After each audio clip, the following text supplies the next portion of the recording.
Hello everyone, আসসালামু আলাইকুম। আপনারা কেমন আছেন? আশা করি ভালো আছেন। আর আমিও আল্লাহর রহমতে বেশ ভালো আছি। তো আজও চলে আসলাম আপনাদের মাঝে ছোট্ট একটি ভিডিও শেয়ার করব। আশা করছি আপনাদের কাছে ভালো লাগবে। আর যদি আপনাদের কাছে আমার ভিডিওটি ভালো লাগে তাহলে একটা লাইক দিবেন, আর একটা লাইক দিয়ে আমার ভিডিওটি দেখা শুরু করবেন প্লিজ। আর এখন বাচ্চাদেরকে নিয়ে স্কুলে যাইতেছি, আর ওদের স্কুলে ঈদ পার্টি ছিল আজ। তো ওদেরকে রেডি করে স্কুলে নিয়ে দিয়ে আসলাম। আর আসলে স্কুলে দিয়ে এসে চাটা খেয়ে শপিং করতে যাব। আর ঈদের পরে আসলে আর শপিং করতে যাই না, কারণ গড়েও ছিলাম না। আমার জায়ের বাসায় গিয়েছিলাম, আর ওখানে 3 দিন থেকে তারপরে গড়ে চলে এসেছি। তো আজ যাব, শপিংটা করে নিয়ে আসবো। আসলে বাচ্চাদের সব কিছু শেষ হয়ে গিয়েছে, তো ভাবলাম শপিংটা করে নিয়ে আসি।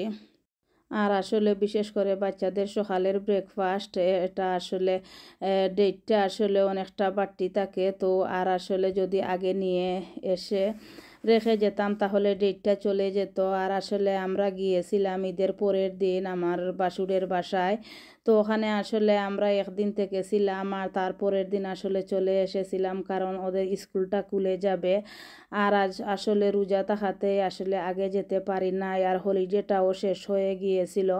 তো ভাবলাম চলে যাই, 1 দিন অথবা 2 দিন থেকে চলে আসব।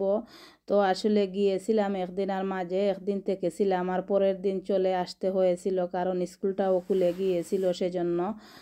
তো এই তো আমি শপিংটাও করে নিয়ে এসেছি। এখন সবগুলা শপিং আসলে গুছিয়ে নিব।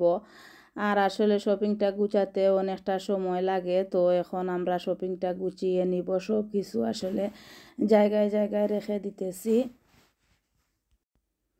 আর আসলে এই তো কফি নিয়ে আসলাম, আর কফিটাও শেষ হয়ে গিয়েছিল। তো আমি কফিটা নিয়ে আসলাম, আর বাচ্চাদের জন্য কিছু আইসক্রিম নিয়ে এসেছি।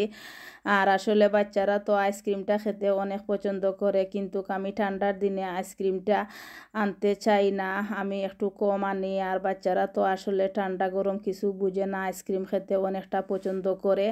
তো আসলে কিছু আইসক্রিমও নিয়ে আসলাম, যেহেতু এখন একটু গরম আসতেছে, তো ভাবলাম কিছু আইসক্রিমও নিয়ে নেই। আর এই তো কিছু ভেজিটেবল নিয়ে এসেছি, আর একটা পেঁপে নিয়ে আসলাম। আর পাট শাক নিয়ে এসেছি। আর পাট শাক দিয়ে শাক রান্না করলে আমার অনেক ভালো লাগে, আর লেবু আর নাগামরিচ যদি থাকে তাহলে আসলে খেতে অনেক মজা লাগে। আর এই তো আমি কিছু ঢেঁড়স নিয়ে এসেছি। আর সব ধরনের ভেজিটেবল দিয়ে আমি একটা ভেজিটেবল রান্না করব। আর আসলে রোজা মাসে ভেজিটেবল তেমন একটা খাওয়া হয় না, আর আসলে ভেজিটেবল খেতে ইচ্ছাও হয় না। আর আমি ভেজিটেবলটা তেমন একটা বেশি পছন্দও করি না খেতে। তো আসলে এটা অনেক একটা বিগ প্রবলেম।